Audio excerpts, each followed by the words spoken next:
Cordial saludo. Vamos a hablar hoy sobre lo que son, en la materia electiva de actualización de testing, lo que son las pruebas funcionales. ¿Para qué nos sirven? Aclarando un poco el tema, las pruebas funcionales en sí son un conjunto de pruebas que nos permiten optimizar el resultado de nuestro desarrollo. Como bien sabemos, el desarrollo de software es una actividad que está sujeta a errores humanos. No nos vamos a negar. Es probable que encontremos en cualquier desarrollo defectos, errores y fallas. La finalidad de esto es evitar estas situaciones al máximo. Que si de pronto se nos escapó algo, las pruebas funcionales nos ayuden a detectarlo. ¿Y qué son ellas? Son un conjunto de metodologías. Ojo con este detalle, metodologías de desarrollo que si bien no nos van a garantizar la eliminación total de los errores, en sí disminuyen en una alta probabilidad los mismos. Entonces es bueno utilizarlas. Los sistemas de hoy en día son cada vez mucho más complejos. Deben ser construidos en un tiempo récord y deben cumplir con los estándares más altos de calidad. Frente a eso hay una norma o un conjunto de normas que hoy conocemos como ingeniería de software basada en componentes, que es el famoso ISBC. ¿Para qué nos sirve?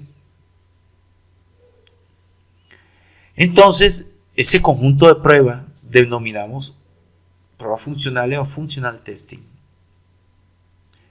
¿A qué le damos ese nombre? A las pruebas de software que tienen como objetivo probar que los sistemas desarrollados cumplan con las funciones específicas para las cuales han sido creados. Ese es el fin. Para ello vamos a ver una serie de guías que yo les tengo para trabajar esa serie de pruebas. Esta es la guía con la que vamos a trabajar hoy, que son los tipos de pruebas funcionales, que son las pruebas unitarias, pruebas de componentes, pruebas de humo, pruebas de integración, cómo verifico las pruebas de integración, para qué es útil o cuándo es útil las pruebas de integración. Vamos a ver las pruebas de regresión, pruebas de cordura, cómo se realizan y por último las pruebas de aceptación, que es para mí una de las más importantes.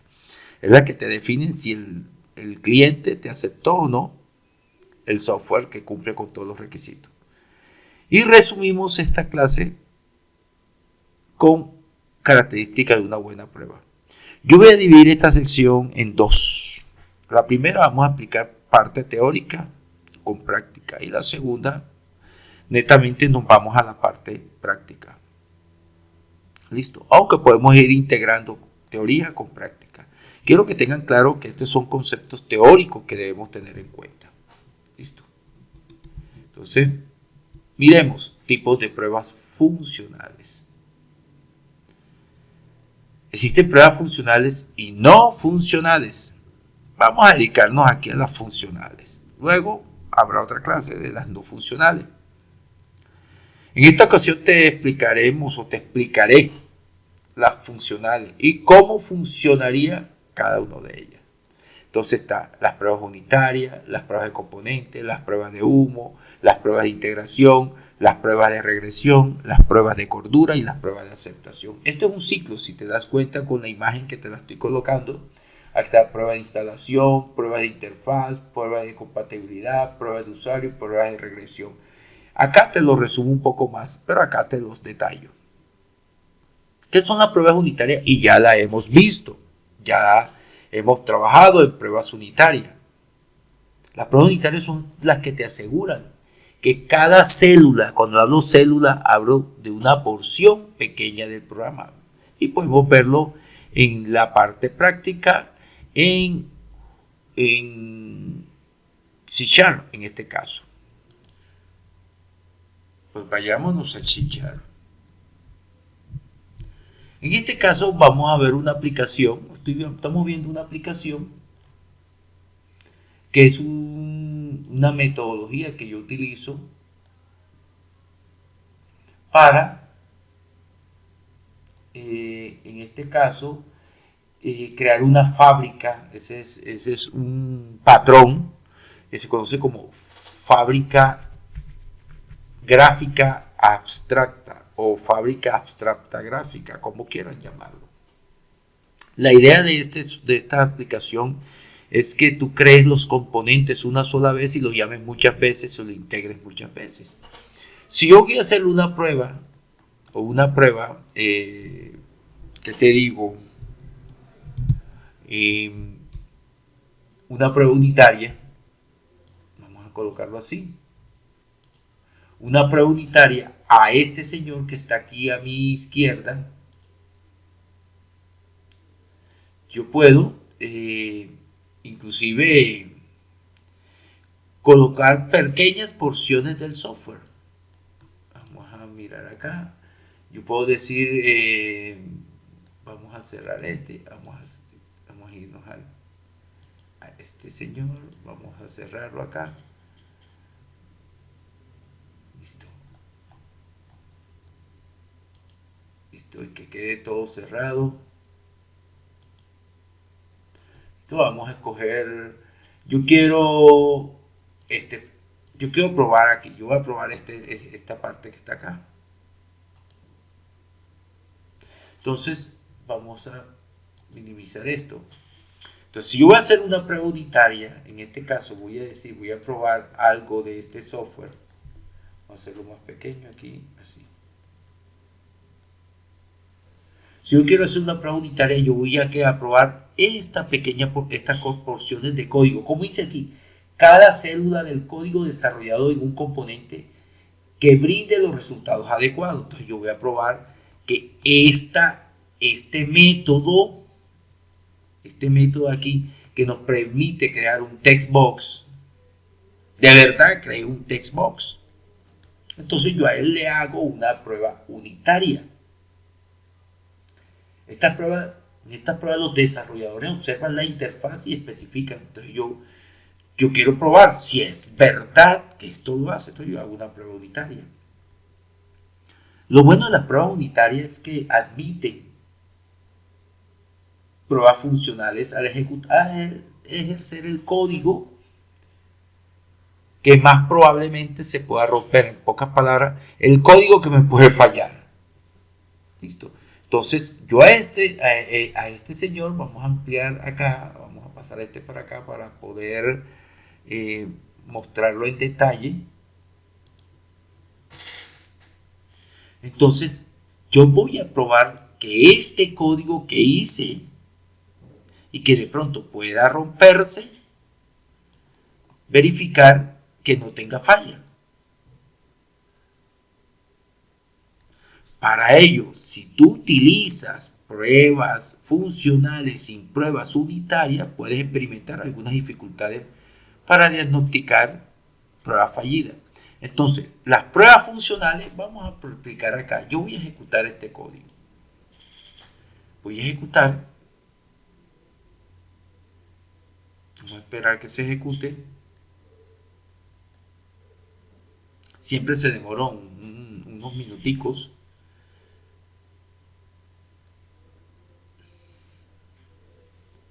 Vamos a esperar que se abra la página.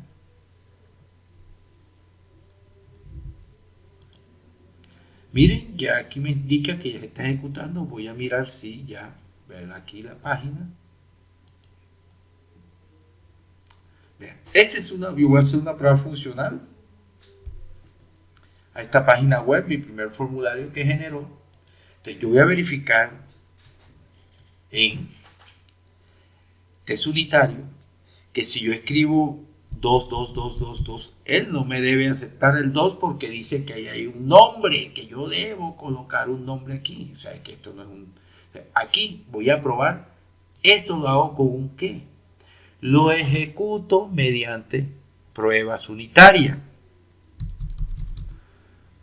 Y las pruebas unitarias, si yo coloco el email y no coloco el arroba ni el .com, o sea, .com, me lo tiene que rebotar como pruebas.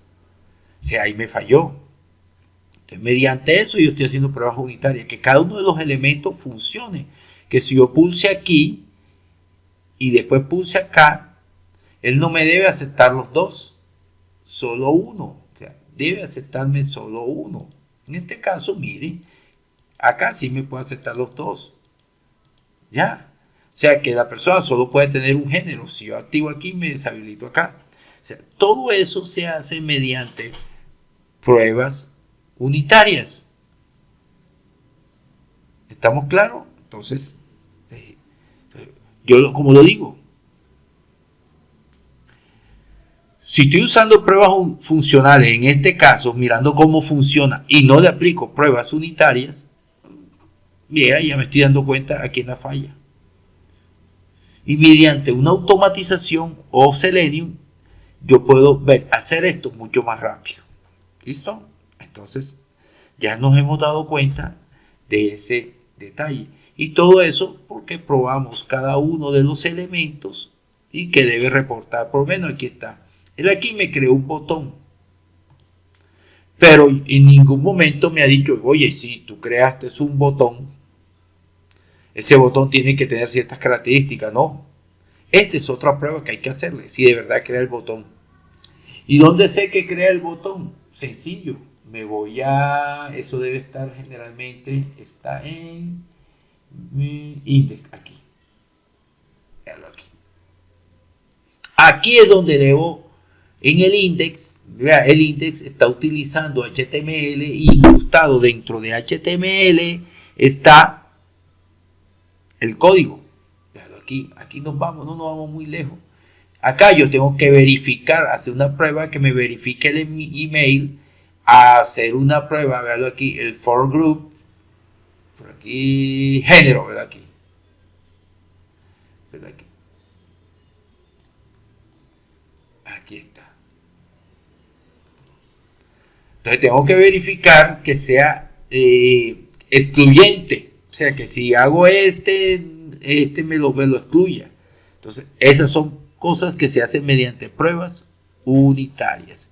Entonces ya sabemos, tenemos claro que las pruebas unitarias es a nivel de backend. Vamos a deshabilitar esto para que no ocupe porción de memoria.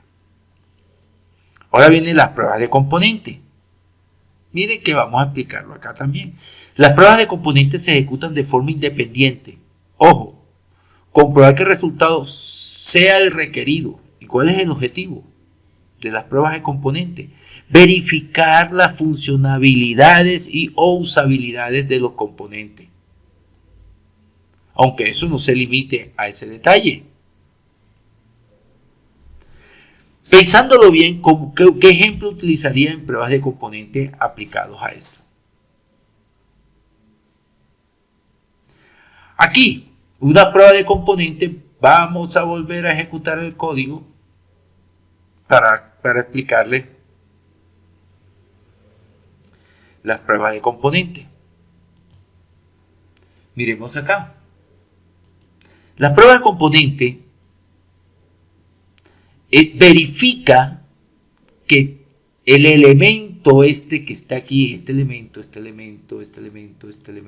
estos que están acá,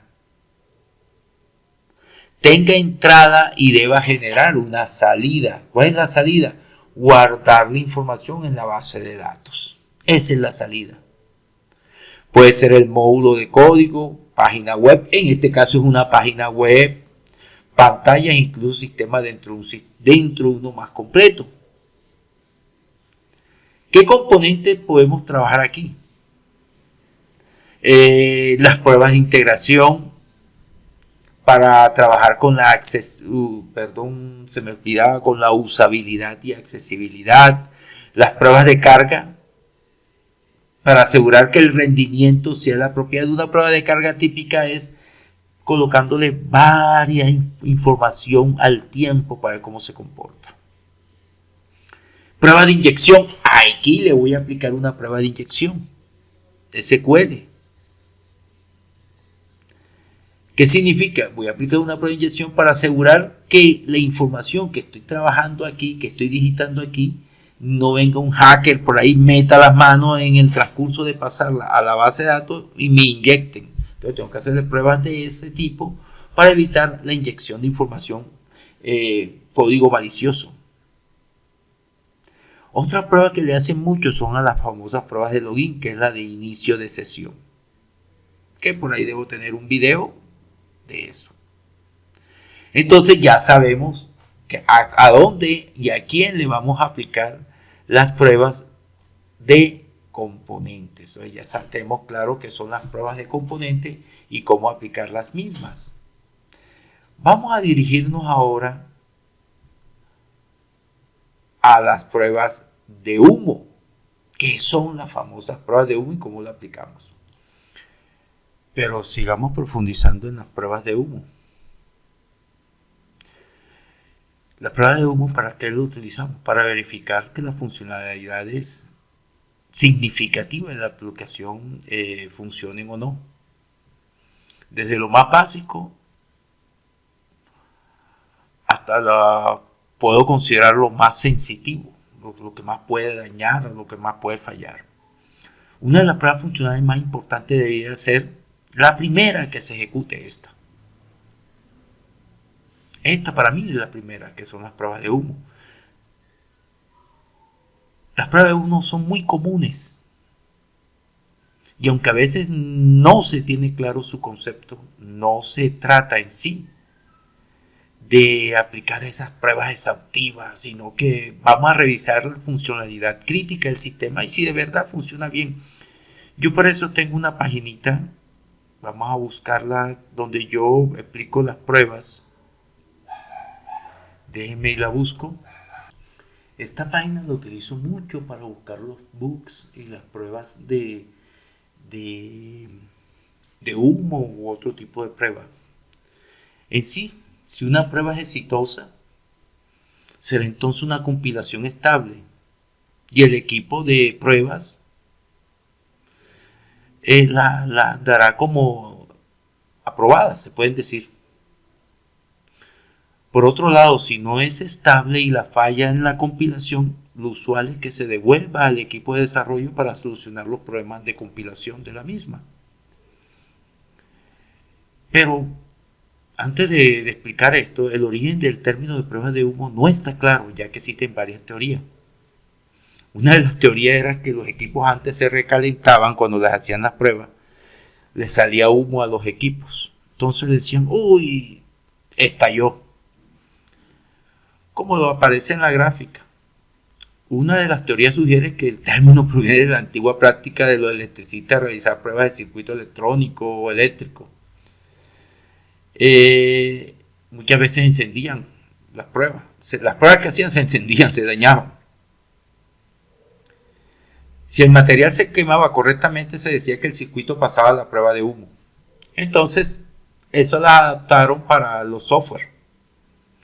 Otra teoría sugiere que el término en la industria de la construcción, donde los trabajadores solían encender pequeñas hogueras para probar la ventilación, todas esas cositas, las famosas pruebas de humo también. Pero hoy en día las pruebas de humo las utilizamos comúnmente en el contexto de las pruebas de software, para referirnos a las pruebas rápidas y superficiales que le hacemos para determinar si hay una nueva funcionalidad o característica del software. Si el mismo se está comportando correctamente sin profundizar demasiado en los detalles técnicos. Entonces, para eso hacemos eso. Estas pruebas pueden ser útiles para detectar errores evidentes, pero no son lo suficientemente exhaustivas, por eso se lo digo, para garantizar la calidad del mismo en su totalidad. ¿Qué validamos en sí en las pruebas de humo?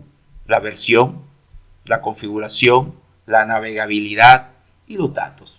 Ahí es donde validamos nosotros en las pruebas.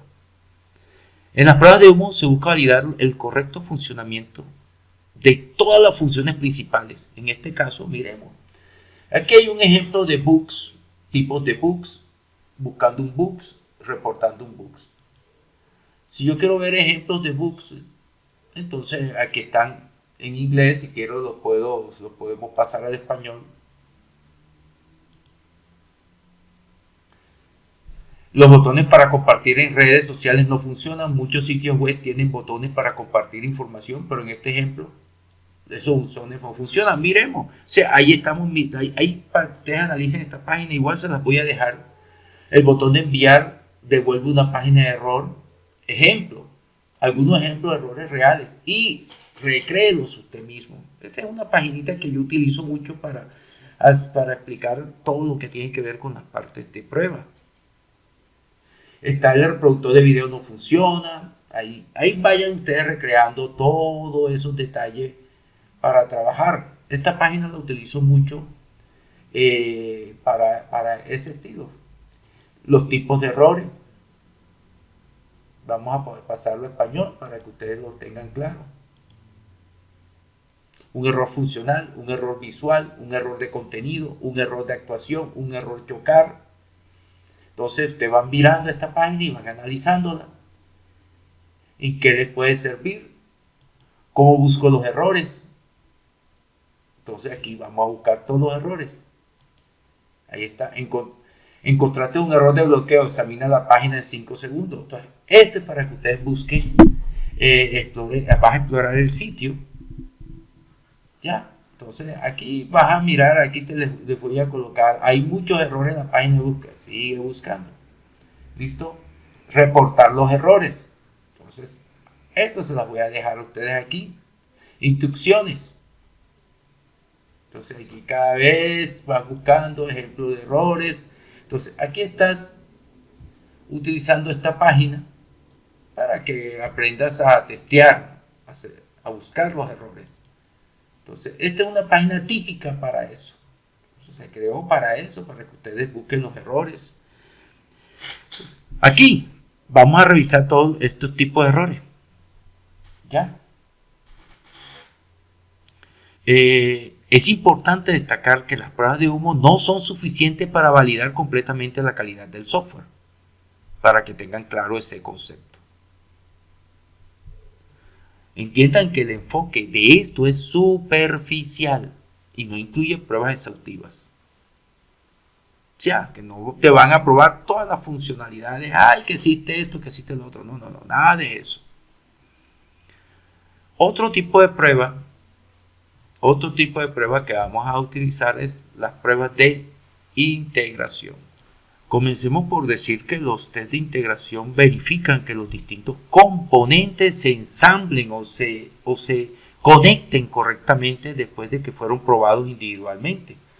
¿Qué nos permite esto? Corroborar que la interacción entre ellos se utilice en forma correcta, tanto en sus interfaces internas como externas, que cumplan con la funcionalidad establecida y que se ajusten bien a los requisitos no funcionales especificados en las verificaciones correspondientes. Como vemos acá, si yo deseo integrar un ejemplo, que lo vamos a ver en un caso práctico en Python con Excel, yo puedo probar el software directamente en Python y ese mismo software en Excel. Cada uno de ellos me da datos correctos, pero si los voy a integrar, me tienen que dar el dato en forma general correctamente bien. Listo. Esto se conoce como pruebas de integración. Incluso pueden llegar a combinarse con las pruebas unitarias. Sí, tienen razón. Bien. Las pruebas unitarias, yo voy a probar cada uno de los componentes en forma individual. Y luego los comprobamos en forma agrupada entre ellos. ¿Por qué? Porque dado que las pruebas unitarias crean módulos auxiliares que simulan las acciones de los componentes que se está probando, luego establecemos qué precondiciones necesarias se necesitan para ello. ¿Cuál es el objetivo del test de integración? Bueno, yo coloco 5 objetivos, que es lo que me sé. Me lo puedo decir casi de memoria. Disminuir la inseguridad de la aplicación. Comprobar que el software se comporta de acuerdo a lo esperado entre las distintas interfaces. Esa es la segunda. La tercera que me sé yo mucho es certificar que la calidad de las interfaces sea confiable. La cuarta, conseguir que los defectos en las comunicaciones tiendan a cero. advertir los defectos en las fases posteriores a las pruebas. Entonces, una vez que hacemos esto, podemos mirar los tipos de test que se aplican. Igual yo les voy a dejar una guía donde van a estudiar ese concepto. A nivel general existen varios tipos de test de integración de software. Sí. Siendo uno de los más populares el Big Bang, pero existe el ascendente, el incremental, de lo que vamos a hablar a continuación. Ya, la selección de uno u otro depende de varios factores, como el costo, la complejidad, la criticidad de la aplicación, qué tan difícil. Hay otros tipos de test de integración que por lo menos son conocidos, ¿sí? Que tengo aquí en mente: servicios distribuidos, el de integración, el que se conoce como el famoso integración de sándwich, el de la red troncal, algunos entre otros, no recuerdo más. ¿Qué es el test incremental?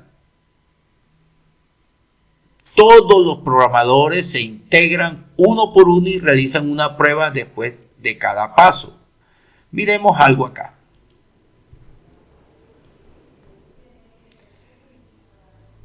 Por lo menos, esta plantilla que yo manejo, vamos a ver aquí vista. Vamos a ver vista. Acá, sin cuadrículas, se ve más bonito.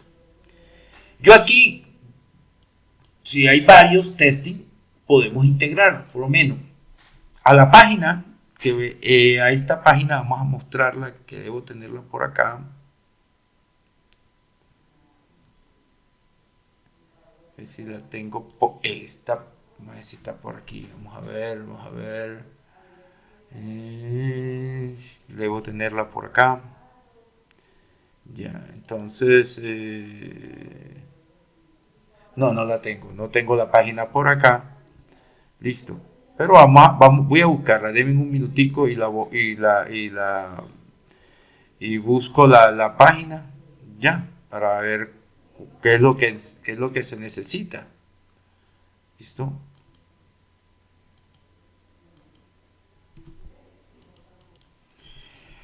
Miremos esto que yo utilizo para hacerle pruebas a mis páginas. Comparémoslos con la página que debo tener por acá. Vamos a buscarla. Desde aquí. Entonces yo voy a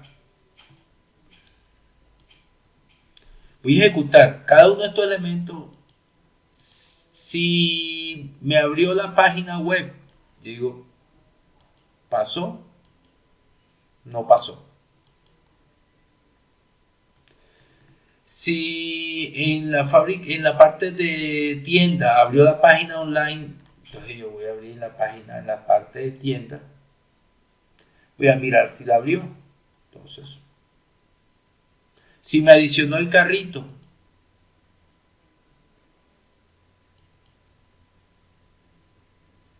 ahí me dice si que me adicionó el carrito. Entonces yo digo, me adicionó el carro, ¡pum! Le doy pasado o no.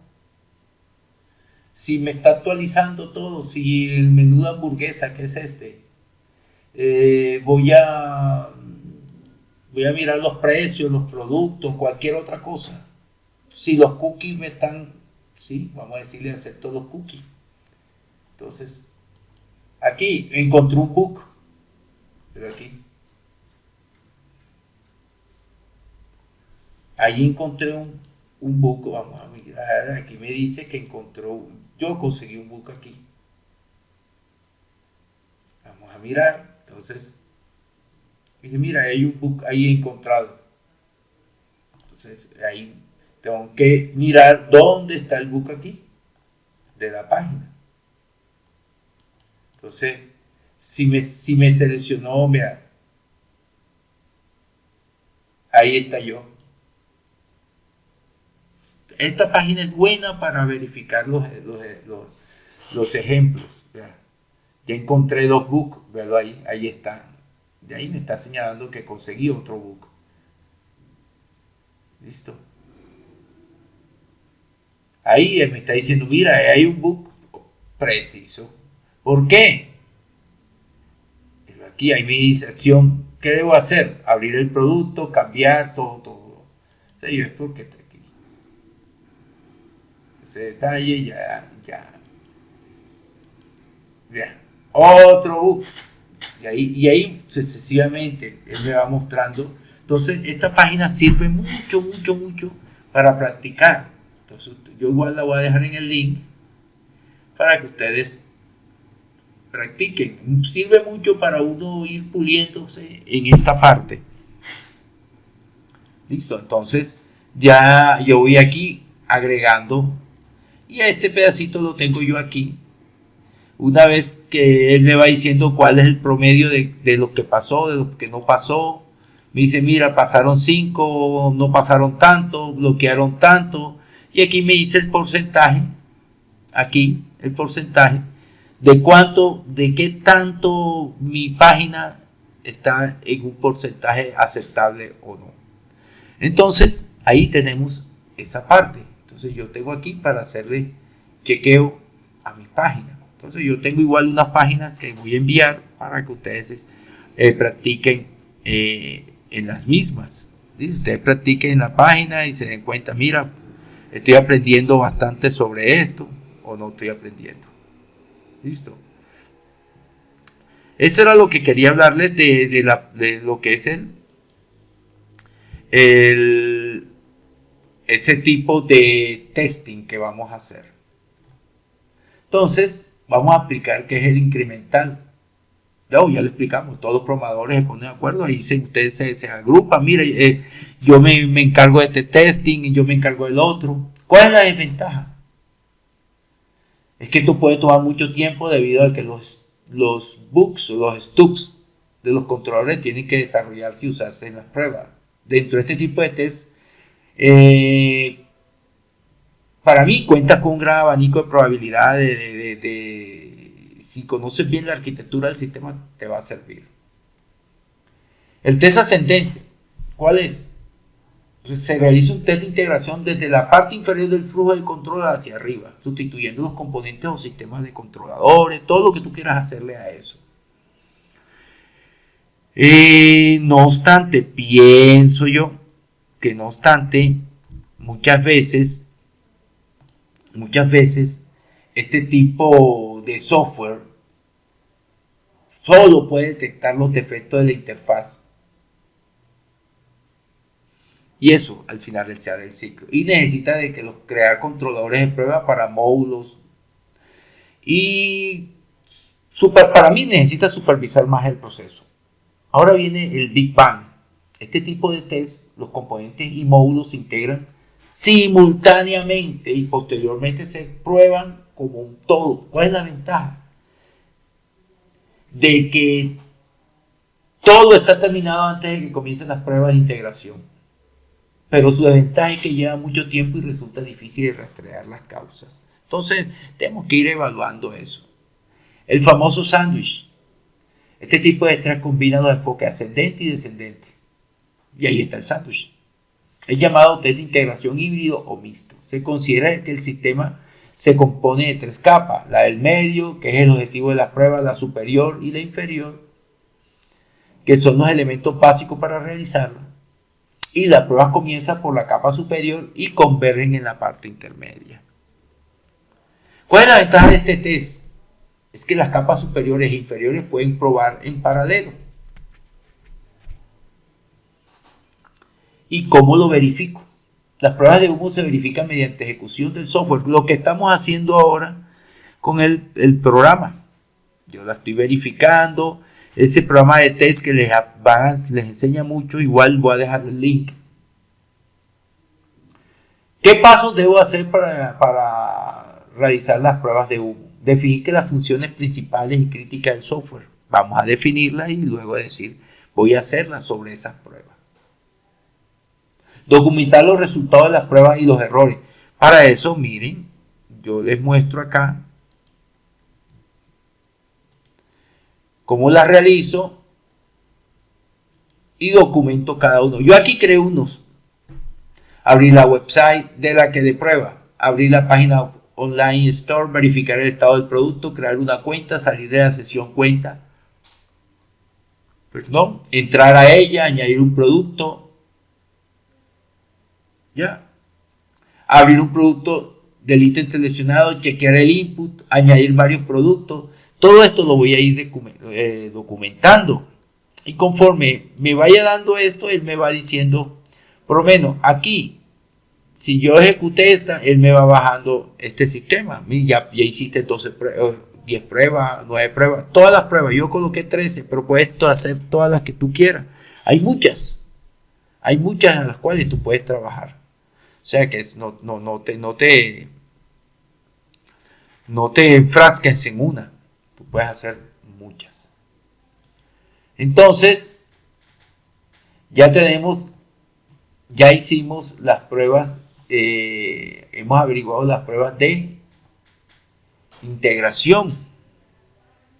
Entonces, muchas. Un ejemplo, ¿qué ejemplo puedo colocarles de pruebas de integración que tenga aquí a la mano? Un ejemplo, aprobar el enlace entre el login y la pantalla de inicio. ¿Qué voy a hacer en esa prueba? Colocar las credenciales de acceso y hacer clic en el botón acceder. ¿Cuál es el resultado esperado? Que la aplicación lo envía al panel de control de la página de inicio y verifica si se arranca o no. Segundo, verificar la comunicación entre los módulos de modificación de tareas y uno de lista, algo así por el estilo. Al hacer el clic sobre el botón modificar, él debe ejecutar el proceso y que me modifique el producto, que entra a la base de datos y haga todo eso. Muchas veces podemos encontrar errores en esas pruebas.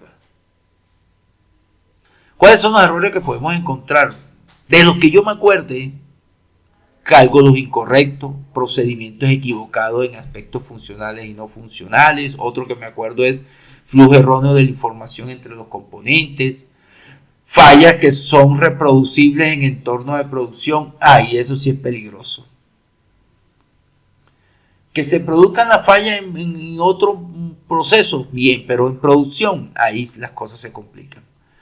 Funcionamientos imperfectos comparados con la documentación del producto, que a ti se te indica una cosa y cuando vayas a verificar se te dé otra. Muchos se preguntan sobre las pruebas unitarias y las pruebas de integración. ¿Cuál es la diferencia? Aunque no lo tengo escrito, yo se lo escribiré después. La diferencia entre una prueba unitaria y una integración es que las pruebas unitarias corresponden al nivel más bajo. Así de sencillo. Con ella, que estoy probando pequeños módulos de software que corresponden exactamente a los métodos, que es la base de todo esto. Las pruebas unitarias, ¿qué son? Son una visión de los desarrolladores que se encargan de elaborarlas, pues son los que las programaron y por ende los que conocen y entienden mejor que nadie, sabiendo qué se debe realizar en cada método. Ellos saben qué es lo que hay que hacer en cada método. Para gestionar la dependencia completa o interacciones con el exterior, se realizan los famosos stub. ¿Qué son los stub? Son objetos con un comportamiento programado frente a ciertas llamadas determinadas o determinados tests, o los famosos mobs.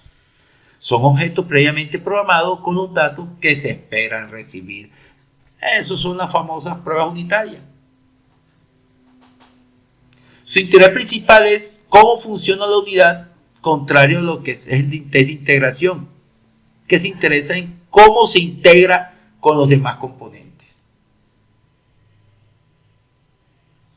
Estas pruebas para mí tardan mucho para ver. Tardan menos tiempo de ejecutarse que los test de integración, sí, porque son pequeños módulos. Pues se llaman pruebas unitarias. Pero suelen ser muy usados. Adicionalmente, Estas tienden a forzarte a escribir clases menos acopladas. ¿Listo?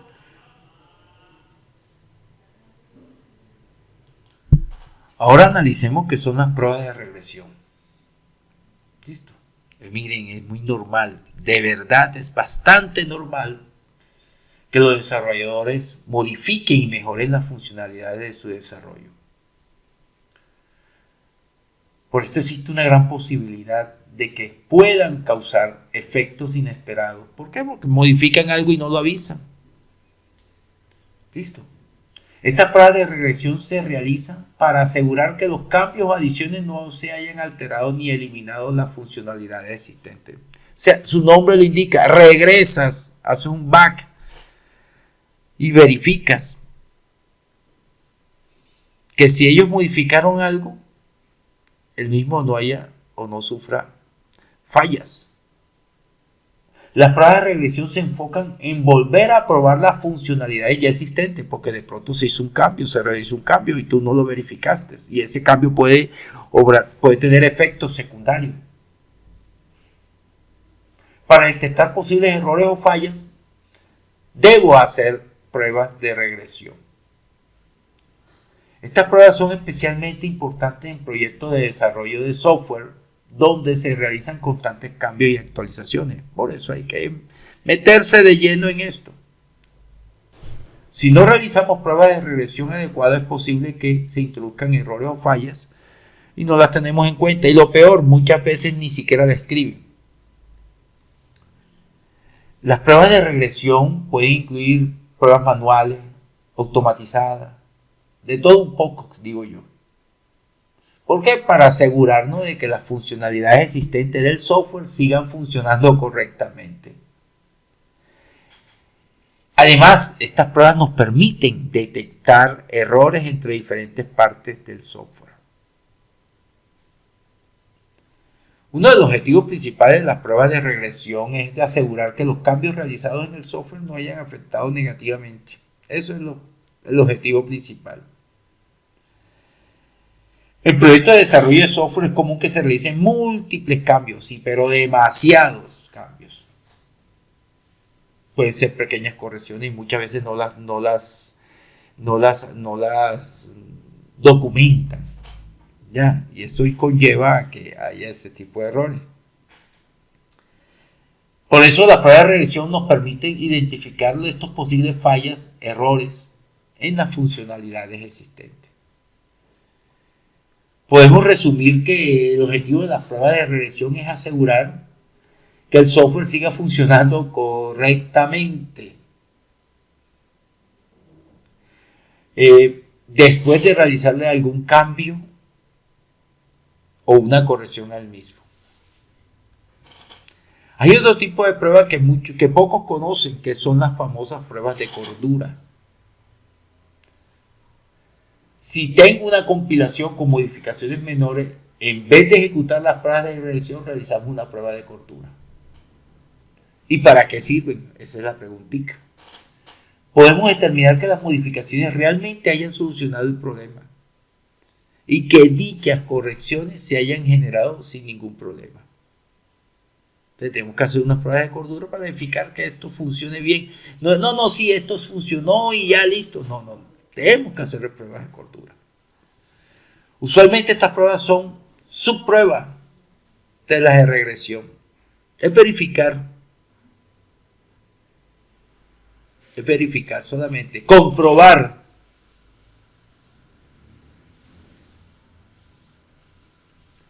las pruebas de humo que hacemos. Las inicializamos en la compilación desde el inicio y inspeccionamos las funcionalidades más importantes, mientras que las pruebas de cordura analizamos profundamente las compilaciones del software, es decir, las pruebas de humo nos confirman la estabilidad del producto, mientras que las segundas aseguran la racionalidad del mismo.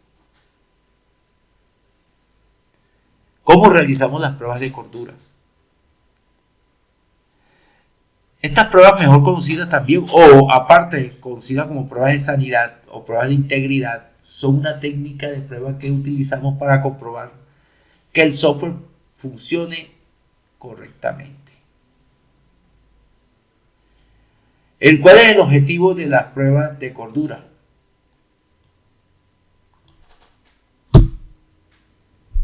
El objetivo principal de la prueba de cordura es validar que el software ha sido instalado correctamente y que se está ejecutando sin problema. Y que las funcionalidades básicas del mismo estén bien y estén disponibles. Entonces es importante y debemos destacar que las pruebas de cordura no son una técnica exhaustiva de pruebas y no nos garantizan que el software esté libre de errores. Ojo, si están pensando que las pruebas de cordura te garantizan, no. ¿Listo? Sin embargo, son una herramienta importante y útil de detectar. ¿Qué nos permite? Poder conseguir problemas evidentes y comprobar el estado físico del software antes de avanzar a la ejecución de otra parte. En resumen, las pruebas de cordura son una técnica de prueba utilizada para comprobar la funcionalidad básica del software y asegurarse que esté instalado correctamente. Ahora, una de las más importantes, esta prueba de aceptación. Las pruebas de aceptación, ¿para qué sirven? Son las pruebas en las que te dice si el usuario acepta o no el producto que tú le estás entregando. ¿Por qué yo digo las más importantes? Porque puedes hacer muchas cosas, pero si el producto no está acorde con lo que el usuario pidió, esta prueba no pasa. Desde el inicio hasta la implementación, el software deberá someterse a varios tipos de pruebas. El objetivo será asegurar la calidad del mismo, evitar reproceso, garantizar la funcionalidad e integración. Las pruebas de aceptación son una fase importante en el ciclo de vida del desarrollo del software. ¿Y cuándo la llevamos a cabo? Después de que el software ha sido desarrollado y antes de que se entregue al cliente. Se debe traer un usuario de la empresa que les haga una verificación in situ, o sea, en el sitio. ¿Cuál es el objetivo? Es asegurar que el software cumpla con los requisitos.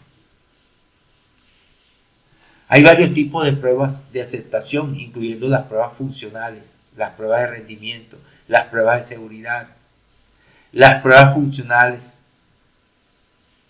¿Qué pasa con ellas? ¿Se centran en qué?